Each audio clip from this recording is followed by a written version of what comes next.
wabarakatuh. Berjumpa lagi dengan saya, Sandika Agung Permana.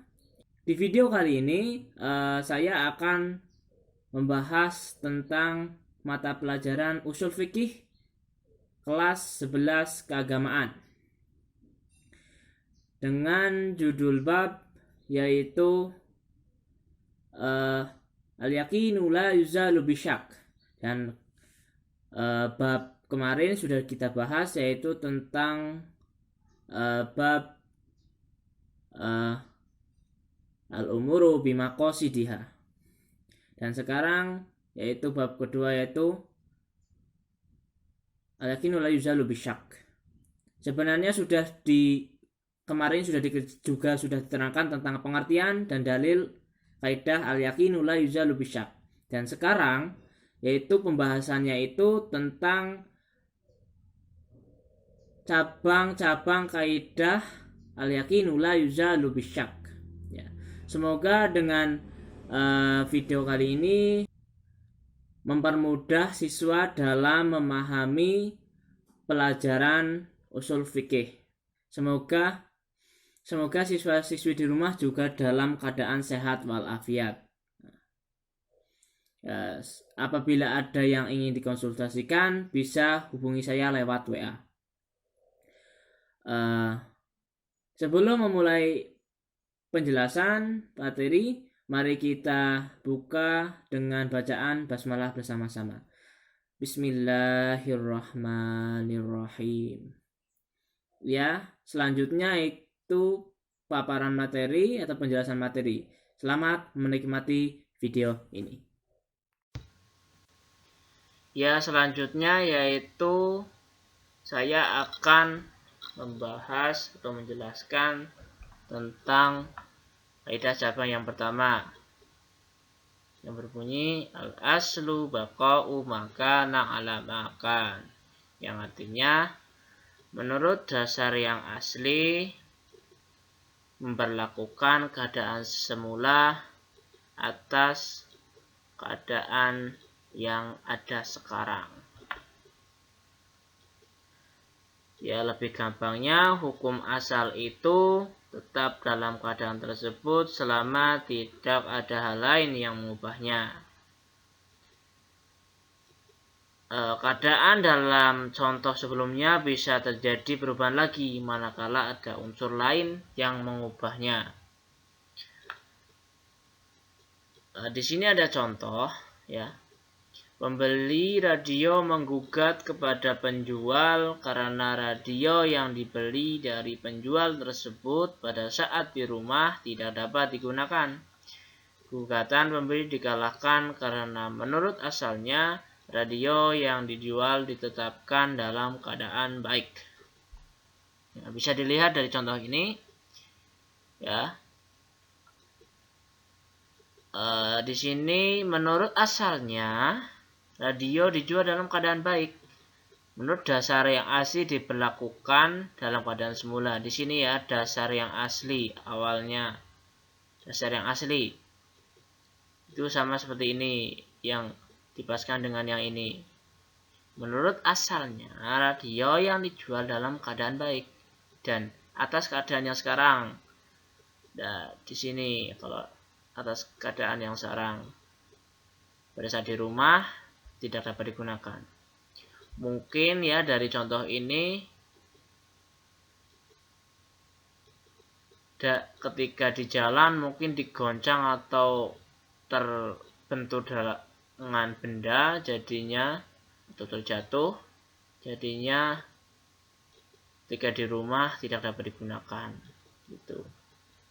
Jadi gugatan pembeli dikalahkan karena menurut asalnya radio yang dijual ditetapkan dalam keadaan baik.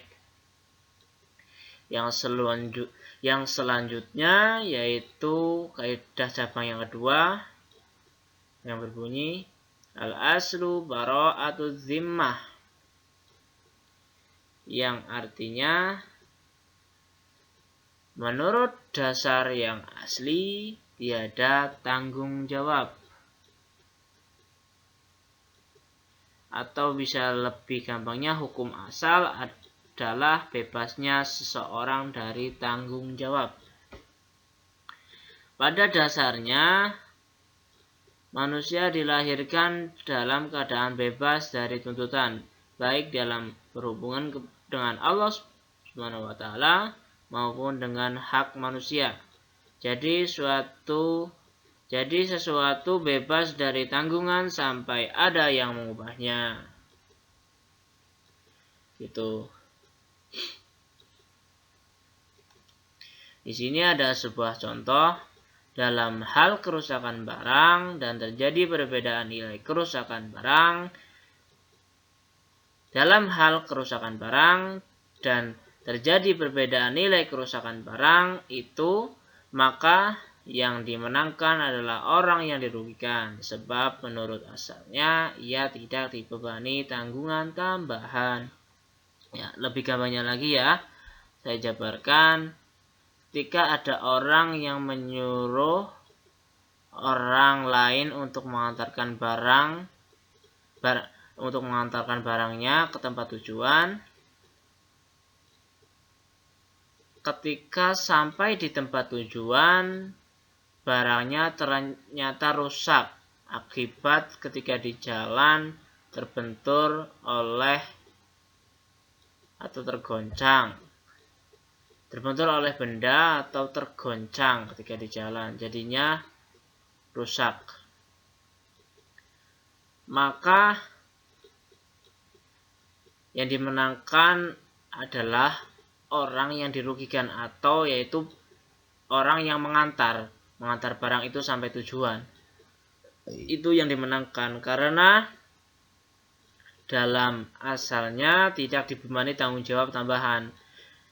Karena pada awalnya tidak dipesani lagi oleh orang yang menyuruh mengantar barang untuk menjaga barang ini jangan sampai tergoncang atau terjatuh atau terbentur gitu. Jadinya yang dimenangkan adalah orang yang dirugikan atau pengantar barang tersebut. Contohnya seperti itu.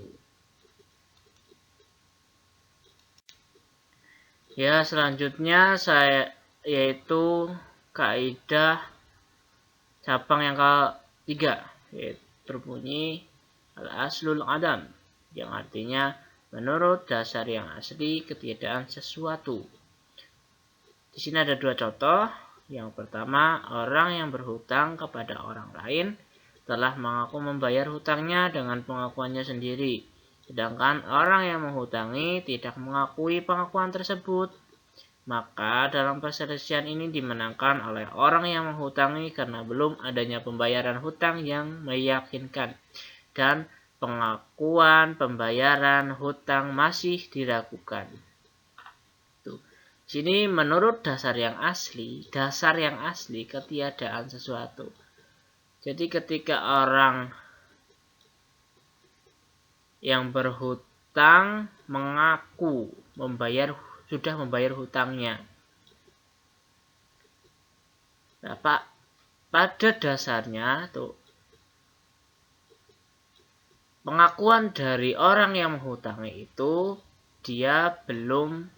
orang yang berhutang belum membayar hutang. Gitu. Jadinya karena pembayaran hutang itu belum dilakukan atau ketiadaan sesuatu ya belum dilakukan, maka perselisihan ini dimenangkan oleh orang yang menghutangi karena belum adanya pembayaran hutang yang meyakinkan dan pengakuan pembayaran hutang yang masih dilakukan. Yang kedua, dalam kasus mudharabah, orang yang menjalankan modal orang lain melaporkan belum mendapat keuntungan, maka laporan itu dibenarkan karena sejak diadakannya akad mudharabah belum ada keuntungan. Dalam hal ini belum memperoleh keuntungan adalah nyata, sedangkan keuntungan yang diharapkan belum pasti.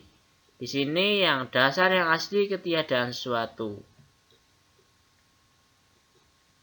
Ya, di sini letaknya.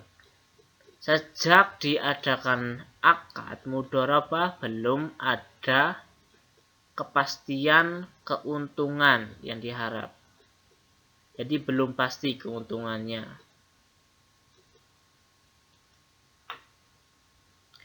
Jadi orang yang menjalankan modal itu orang yang menjalankan modal orang lain melaporkan itu dibenarkan. Karena sudah dari awal sudah mencantumkan atau sudah ada akad bahwa keuntungan itu belum pasti atau bisa jadi belum ada keuntungan gitu. Selanjutnya yaitu kaidah cabang keempat. Al-aslu fil asya'il ibahah hatta yadullu dalilu ala tahrim. Yang artinya asal sesuatu adalah boleh sampai ada dalil yang menunjuk keharamannya. Jadi maksud selama belum ada dalil yang menjadikan sesuatu itu haram, maka hukumnya adalah boleh. Di sini ada contoh ya. Binatang yang sudah ditemukan keharamannya karena tidak terdapat sifat dan ciri keharamannya, maka binatang itu halal dimakan. Misalnya binatang jerapah dan gajah. Tuh, sudah jelas kalau contoh ini.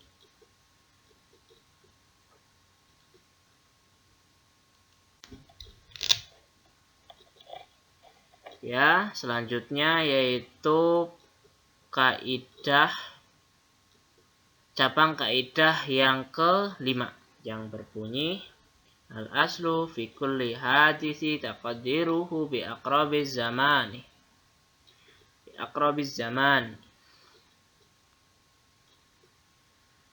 Yang artinya asal setiap peristiwa penetapannya menurut masa yang terdekat dengan kejadiannya. Ya, lebih gampangnya itu hukum asal dalam segala peristiwa adalah terjadi pada waktu yang paling dekat kepadanya atau kejadian paling dekat.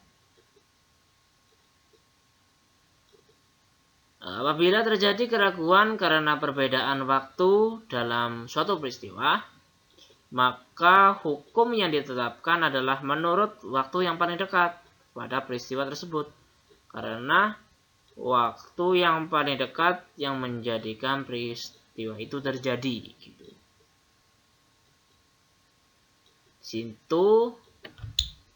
Di sini ada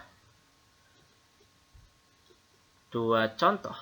Yang pertama, seorang mengambil wudhu di sumur, beberapa hari kemudian diketahui di dalam sumur ada bangkai tikus, sehingga menjadikan keraguan.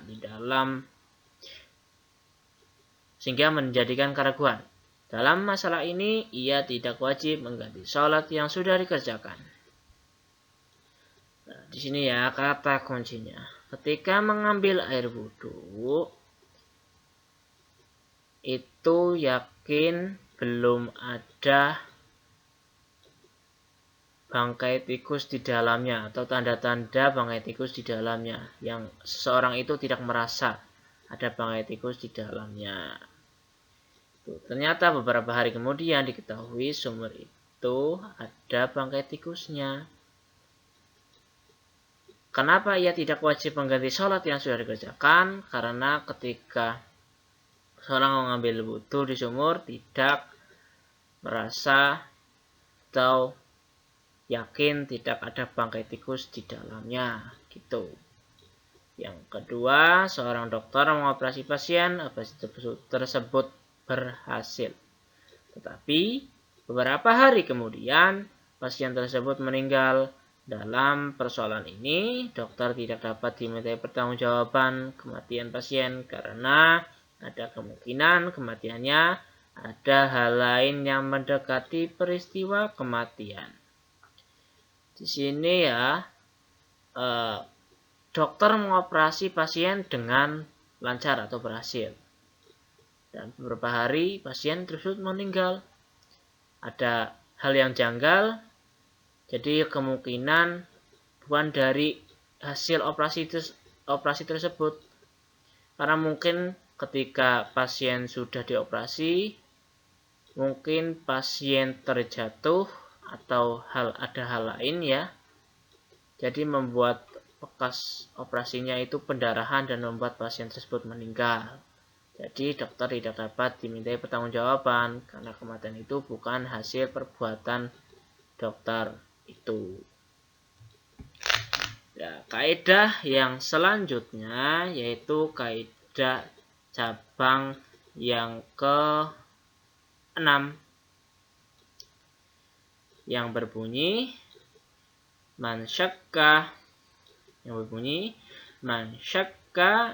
afa'ala syai'an am la fal aslu annahu lam yaf'alhu. Artinya, barang siapa ragu-ragu apabila ia mengerjakan sesuatu atau tidak, maka menurut asalnya ia dianggap tidak melakukannya. Ini sudah jelas ya. Contohnya ini, seseorang yang sholat dan ragu apakah ia sudah mengerjakan i'tidal atau belum, maka sholatnya itu harus diulang karena dianggap seolah-olah tidak mengerjakannya. Tuh. Ragu ia sudah mengadakan i'tidal atau belum, karena itu adalah i'tidal adalah hal yang harus dikerjakan, maka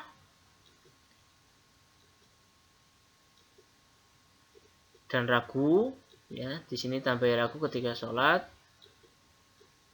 dan ragu, maka sholatnya itu harus diulang karena dianggap seolah-olah tidak mengerjakannya. Jadi dan ragunya itu mendekati tidak yakin gitu, mendekati tidak yakin atau belum mengerjakan i'tidal. Gitu.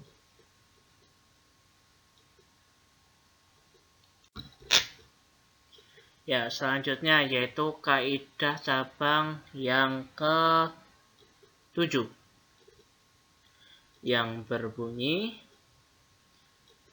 man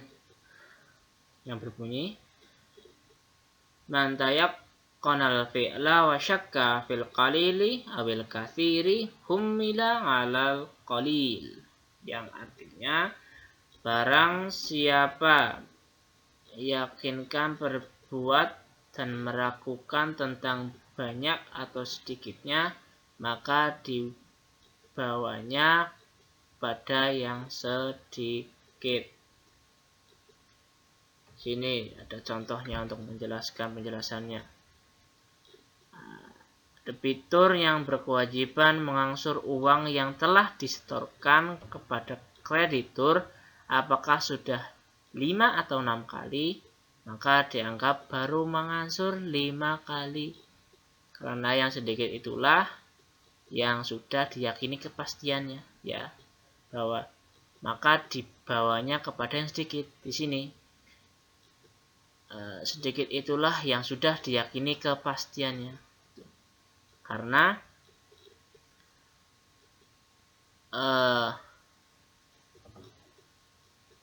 di sini masih ada kejanggalan apakah sudah 5 atau 6 gitu. Jadi yang paling sedikit udah jelas gitu. Yang selanjutnya itu kaidah yang ke-8 yang berbunyi al-aslu fil kalamil haqiqah,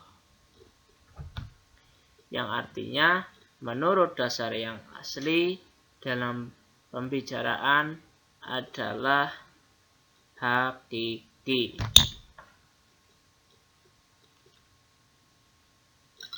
Atau lebih gampangnya itu hukum asal dari suatu kalimat adalah arti yang sebenarnya. Hukum asal dari suatu kalimat adalah arti yang sebenarnya.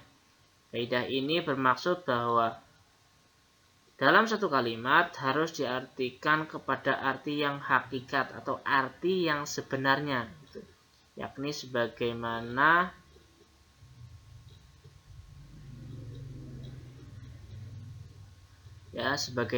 yang dimaksudkan oleh pengertian yang hakiki. Jadi makna dari sebuah kata yang diungkapkan haruslah arti yang sebenarnya, gitu. Harus arti yang sebenarnya. Jadi tidak punya arti yang lain yang bukan sebenarnya. Di sini ada dua contoh. Yang pertama, si A bersumpah tidak akan memberi barang kepada si B. Namun si A menyuruh si C untuk memberi barang kepada si B. Kejadian seperti itu tidak dapat dikatakan melanggar sumpah. Di sini sudah jelas. Si A bersumpah tidak akan membeli barang pada si B. Bersumpah si A yang bersumpah tidak akan membeli barang kepada si B. Namun si A menyuruh si C untuk membeli barang si B. Sudah beda orangnya, si A dan si C. Dan barangnya itu untuk si C, bukan untuk si A juga. Jadi kejadian seperti itu tidak dapat dikatakan melanggar sumpah atau melanggar kata-katanya sendiri. Itu yang pertama. Yang kedua, ketika seseorang telah mengatakan memberikan rumah kepada orang lain, ada hakikat dari kata memberikan ialah memindahkan hak kepemilikan. Memindahkan hak kepemilikan. Jika sang pemberi rumah tersebut mengelak memindahkan hak pemilik dan dia menganggap rumah tersebut hanya untuk ditempati, maka perkataan pemberi rumah tersebut tidak dianggap atau tidak perlu diperhatikan. Gitu. Jadi jika sang pemberi rumah tersebut mengelak pemindahan hak milik dan dia menganggap rumah tersebut hanya untuk ditempati. Hanya, bukan diberi sepenuhnya gitu. Di sini dia menganggap rumah tersebut hanya untuk ditempati, bukan pindah kepemilikan. Jadi perkataan pemberi rumah itu tersebut tidak dianggap atau tidak perlu diperhatikan. Gitu. Itu penjelasan dari saya. Apabila ada kesalahan dalam mengucap, kesalahan dalam menjelaskan materi, saya mohon maaf. Dan juga ada kesalahan misalnya dalam penulisan PPT, saya mohon maaf. Sekian dari saya. Aqulu hada astaghfirullahu li wa lakum. Sebelum saya tutup, mari membaca bacaan hamdalah bersama-sama. Alhamdulillahirabbil alamin. Itu sekian dari saya. Qul hada astaghfirullahu li wa lakum. Assalamualaikum warahmatullahi wabarakatuh.